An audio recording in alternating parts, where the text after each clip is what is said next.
New reports reveal notebooks found in the FBI search of President Biden's Wilmington home may have referenced classified information. Those notebooks, which Biden used during his time as vice president, are said to have information on his family affairs, diplomatic engagements during the Obama administration. Kentucky Congressman James Comer is the House Oversight Committee chairman. He joins us now. How are you doing this morning? Thanks for getting up with us. Good morning. So, there's a lot of people who are saying there was maybe some handwritten scratch notes in these notebooks that were found in Biden's house in Delaware. But then there was that NBC, I believe it was an NBC report saying that, he's not moving these notebooks around. Don't you think that's even more concerning? Because yet again, it's just proving the point that who knows who had access to these documents? Yeah, who knows? I think it's a bigger concern that Joe Biden didn't know he had the documents, and he has no idea how the documents got from point A to point B to point C. That's what should concern every American. We're bringing in the National Archives tomorrow for a transcribed interview. We're going to ask all of these questions, and hopefully we'll have some answers for the American people very soon. Is it normal for VPs to take their notebooks with them when they leave office? No, nothing that Joe Biden's done with respect to mishandling these classified documents is normal. Take into consideration that he's also being investigated for influence peddling with our adversaries around the world.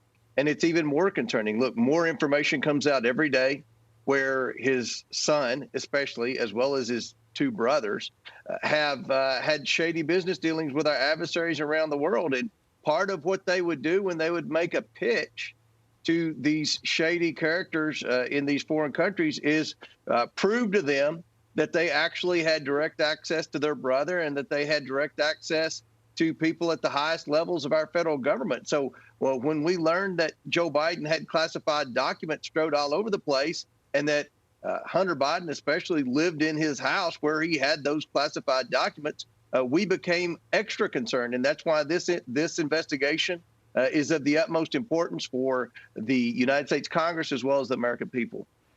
That gets us to our next topic. Several former Twitter executives are set to testify before the House Oversight Committee next week on big tech's role in censoring the Hunter Biden laptop story. A lot of people, there's a narrative out there saying, we don't care about Hunter Biden's laptop. How are you going to switch that notion over to being like, no, this isn't just exactly about Hunter Biden. This is about the sitting president.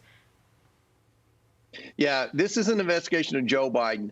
The laptop happens to contain a significant amount of evidence that would not only implicate the Biden family in influence peddling, but it would also implicate the President of the United States.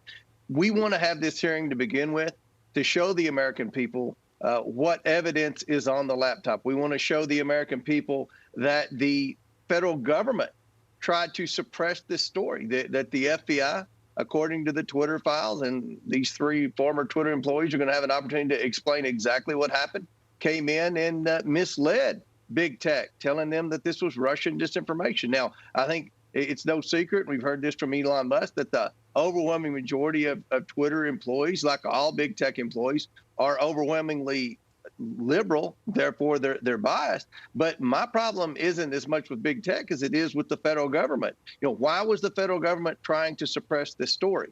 And we want to go into the details of the laptop. But we've heard CBS, they came out and said that they did a forensic audit and that the contents on the laptop are authentic.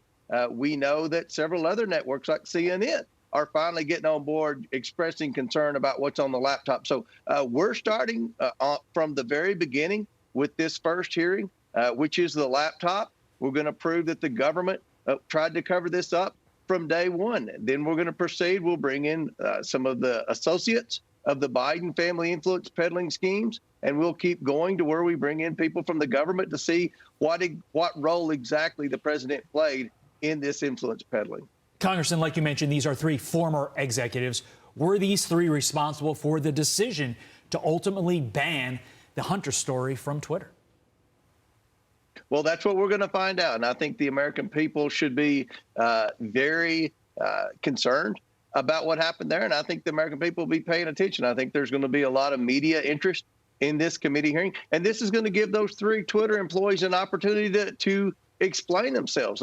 We know the laptop is legitimate. We know the laptop has very damaging evidence for several members of the Biden family, including the President of the United States. So we want to know why they took such extreme measures to ban the New York Post, the fourth largest newspaper in the United States, which I think everyone would agree has done a tremendous job reporting and investigating about this scandal from day one.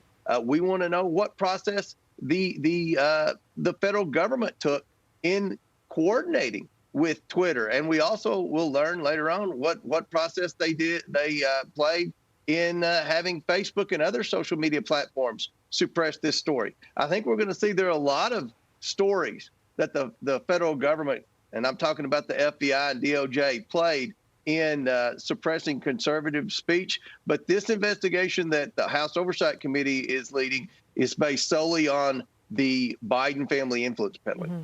Looking forward, obviously, all of us are looking forward to seeing what comes out of all of this. Congressman James Comer, thanks for getting up early with us on a Monday morning. We appreciate it. Thank you, sir.